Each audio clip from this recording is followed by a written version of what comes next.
8:46. Vamos a hablar ahora sobre los censos nacionales que se van a desarrollar en nuestro país. Van a tener una duración de 3 meses y van a medir tanto población como vivienda. Pero entre las preguntas que se van a desarrollar hay dos interrogantes que están definidas como ¿cómo te identificas? ¿Cómo nos identificamos cada uno de los peruanos? ¿No? Y por ello hemos invitado esta mañana a don Ángel González, director general de Derechos de Pueblos Originarios del Ministerio de Cultura. ¿Cómo está usted, señor González? Muy buenos días. Muy buenos días, Ricardo. En primer lugar, traer los más cordiales saludos del ministro de Cultura, Fabricio Valencia.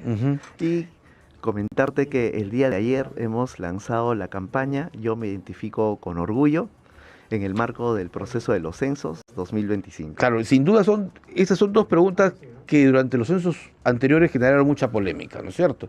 Y que hoy se busca aclarar, precisar, detallar, que es importante, ¿no?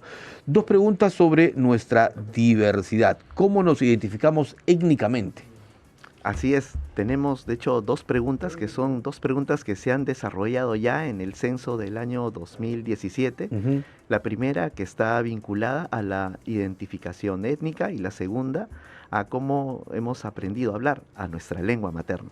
Así es. Y en el caso de la identificación étnica, que es sobre todo muy importante, ¿cómo nos reconocemos? ¿Cómo nos vemos? Y esto incluye la pregunta siguiente: por tus antepasados, costumbres o tradiciones, se siente, considera, y hay 10 alternativas. Así es. Que las vamos a observar en pantalla en un instante también. Perfecto. Efectivamente, tenemos una serie de alternativas que nos permiten identificarnos. Acá lo importante es recordar que tenemos que pasar por un proceso de reflexión para saber si por nuestros antepasados, por nuestros familiares, por las costumbres que tenemos, por las tradiciones con las que nos identificamos, podríamos estar vinculados o sentirnos parte de algún pueblo indígena originario, o podríamos también identificarnos con alguna categoría étnica, como se plantea dentro del marco de las preguntas que el censo propone. Claro, y esta campaña, Yo me identifico con orgullo, sirve para justamente reflexionar antes de responder esta pregunta, ¿no es cierto? Porque claro, uno en un instante, cuando ingrese o vengan los empadronadores, ¿no? O censistas, claro, esta es una encuesta o un empadronamiento distinto a años anteriores, pero las alternativas las voy a leer, ¿no? 1, quechua, me puedo sentir quechua. 2, aymara, de un pueblo indígena originario de la Amazonía, de otro pueblo indígena o originario, negro, moreno, sambo, mulato del pueblo afroperuano o afrodescendiente, nikkei, tuzán, blanco, mestizo u otro. Hay que especificar este último. Es decir, aquí hay varias alternativas para la cual nosotros tenemos que pensar y definirnos tal como nos vemos, ¿no? Efectivamente, es un proceso de reflexión y es un proceso que esta vez va a tener una particularidad. A ver. Esta vez el censo no va a ser un censo que antes requería la inmovilización de todas las personas en sus viviendas, sino es un censo que se va a desarrollar durante 3 meses. Eso significa que se va a buscar la información en el domicilio de la persona. En caso inclusive si no se encontrara, el censista va a volver a buscar la información. Pero hay una figura acá importante, que es la del informante calificado. Y es un miembro de la familia la que va a ser la persona pues, que va a recoger la información de sus diferentes familiares. Exacto, el responsable.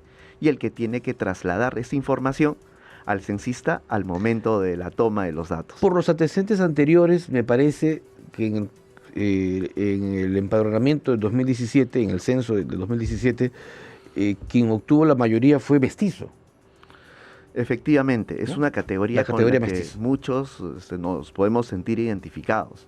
Por eso la importancia también de tener este proceso reflexivo, ¿no?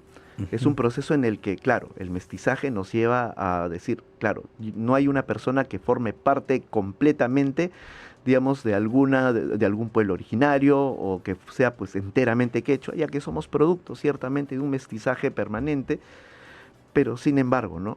Cuando nosotros nos identificamos por esas tradiciones, por ese acercamiento hacia la cultura, hacia las raíces que tenemos ese acercamiento que nos vincula justamente a ese pueblo originario, ¿no? En ese caso, con orgullo poder decirlo, poder expresarlo.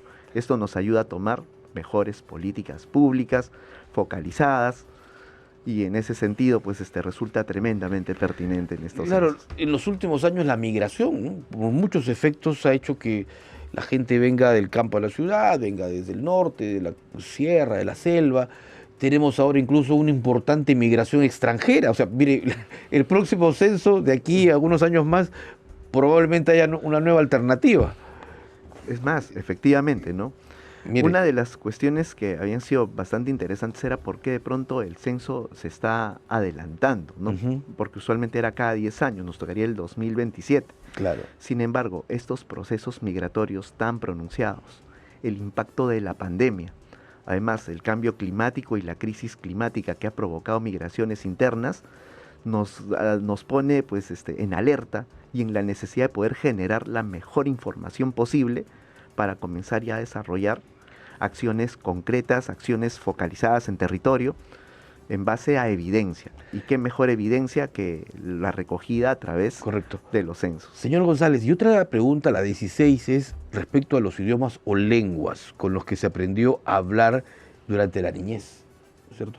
Porque claro, muchos pueden hablar el castellano, pero en su inicio, digamos, durante su inicio de vida, se hablaba otra lengua, otro idioma o lengua materna, como se denomina.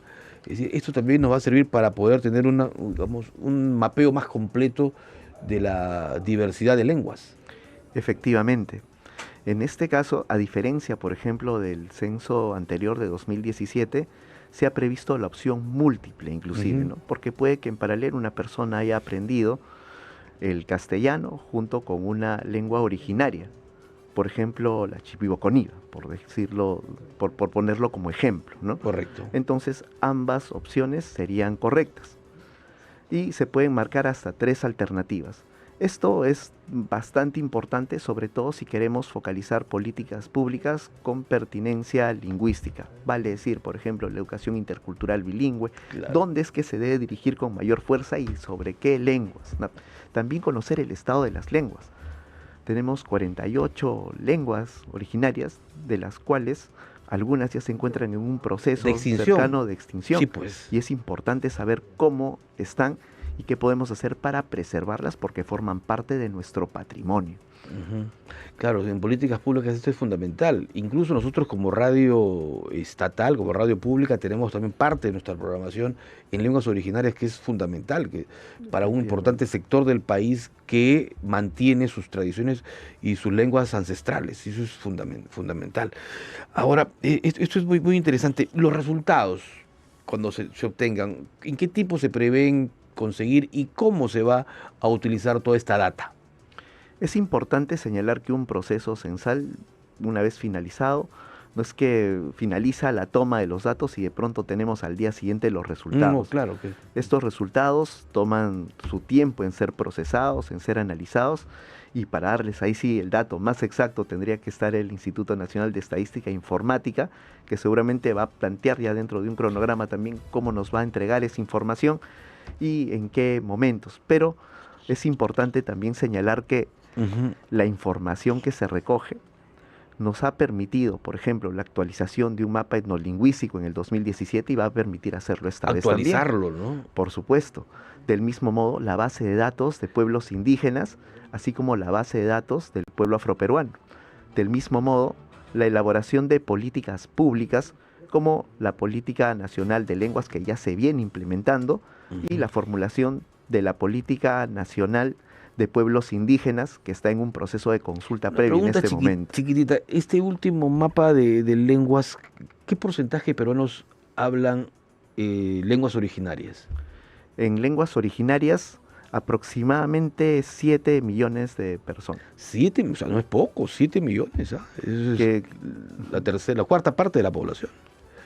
Perfecto, muchísimas gracias. Vamos a seguir con esta campaña porque todavía hay un poquito de tiempo para el tema de los censos y por supuesto vamos a estar permanentemente informando sobre la campaña Yo me identifico con orgullo. Así que seguiremos conversando. Don Ángel González, director general de Derechos de los Pueblos Originarios del Ministerio de Cultura. Muy amable por haber venido. Encantado, muchísimas gracias. Un gusto, un gusto.